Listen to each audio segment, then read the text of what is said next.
Milton William Cooper, also known as Bill Cooper, is perhaps one of, if not the most influential figure in modern-day conspiracy theory. He's no longer with us to continue to give us his spin on the world, but many of the leading names in conspiracy theory today have followed in his footsteps. So much so that, in hearing about him, you'd probably think he was the guy behind all those dubious articles you saw on Facebook earlier today. His theories and predictions range from the ridiculously outlandish to the true. Yeah, some of the things this guy predicted really materialized, including his own death.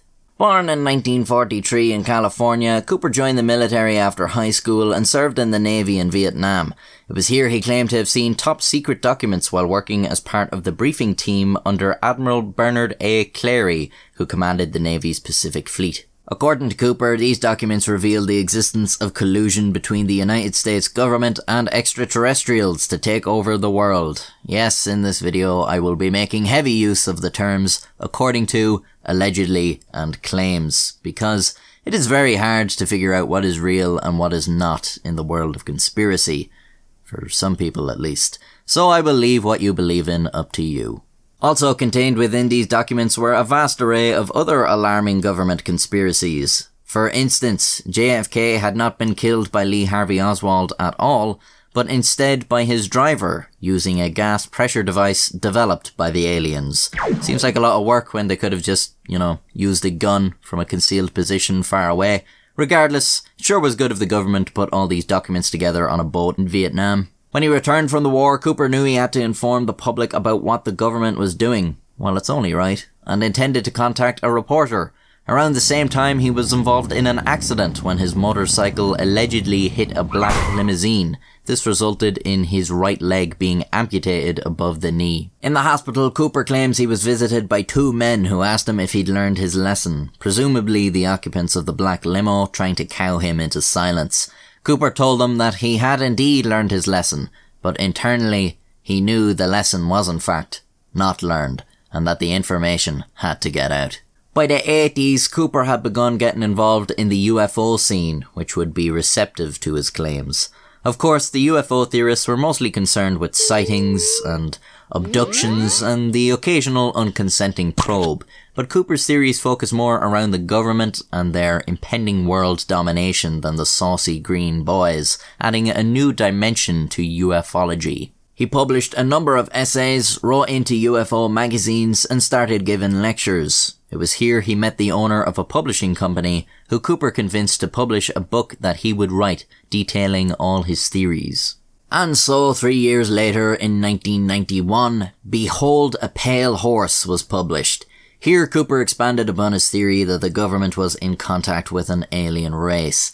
The world was actually ruled by the Illuminati, who were in turn being controlled by the aliens, and the aliens' plan was to turn a portion of Earth's population into slave labour, and for this to work smoothly, the Illuminati would need to bring in a single global government, the New World Order. The book of course goes into much greater detail and expands upon various other things, but the thing about conspiracy theories is they're usually so complicated and complex, it takes weeks to research the many deep and branching rabbit holes and hours to explain to someone else, so I'll just name some of the theories and concepts if you'd like to look into them for yourself.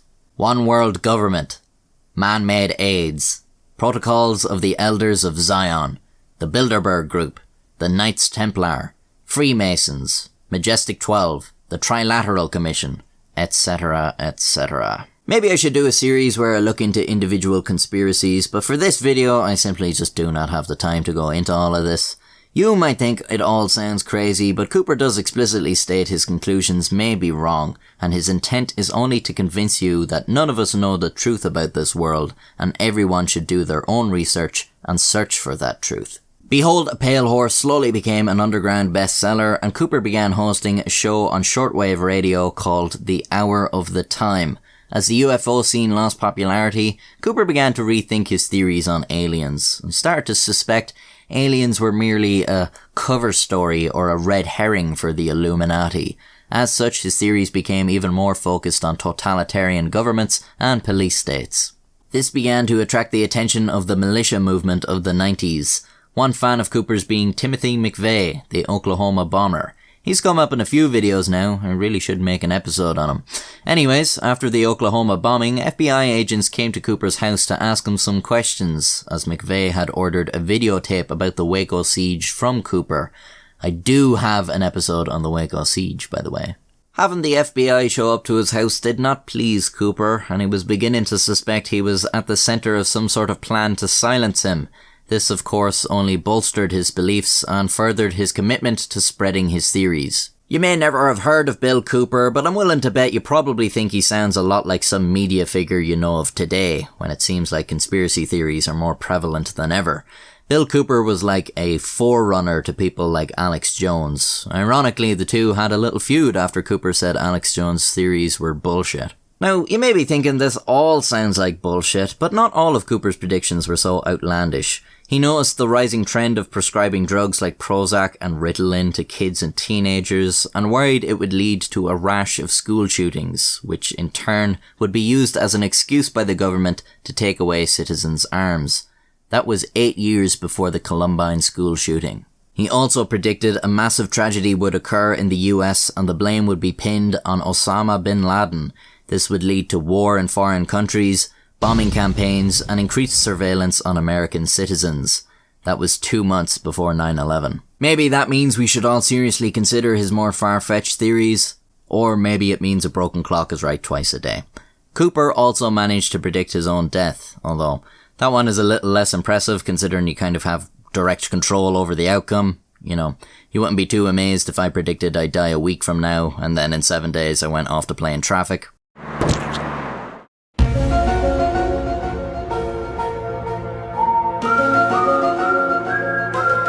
After 9/11, Cooper became ever more paranoid, reclusive, and belligerent. His wife left with his daughters, although Cooper claimed he had moved them out of the country for their safety. He was sure the government was moving for total control, and he would be silenced for his resistance. He had previously believed he was being targeted by Bill Clinton himself, although we all know old Bill was preoccupied with other matters. He now believed the IRS were out to get him, although this was because he didn't pay his taxes, so once again, not really a great prediction there. For his alleged tax evasion, there was a warrant out for Cooper's arrest since 1998, but he had eluded multiple attempts to serve it. Authorities sort of let him get away with it because they knew he wasn't going to go down without a fight. Cooper told his audience that he was aware he was a hunted man and that he was soon going to be shot dead. His house was on a hilltop that gave him a view of incoming vehicles, and Cooper was suspicious of anyone coming up that street. People would often drive up for the view, but Cooper would often accost them, suspecting them of spying on him or trying to intimidate him. Once he followed one of these people home and threatened them with a gun. Allegedly. And this is when the authorities decided they needed to act. The sheriff's office issued a warrant for Cooper's arrest on suspicion of aggravated assault, but again, they were worried about Cooper's volatility. Allegedly. In November 2001, they decided they would draw Cooper out by posing as another annoying group of people around Cooper's property, parking their car not far away and playing loud music. And sure enough, Cooper came out in his truck, but he sensed something was off, and instead of trying to shoo them away as he usually did, he turned tail. The deputies gave chase. Allegedly. When he reached his driveway, Cooper got out of his truck and made for his front door, firing at the deputies and striking one in the head, mortally wounding him. The deputies fired back, and Cooper was struck 9 times and killed on his doorstep, just as he had predicted. Of course, many dispute this version of events and claim Cooper was assassinated. Indeed, his death galvanized his support and cemented his legacy as a martyr.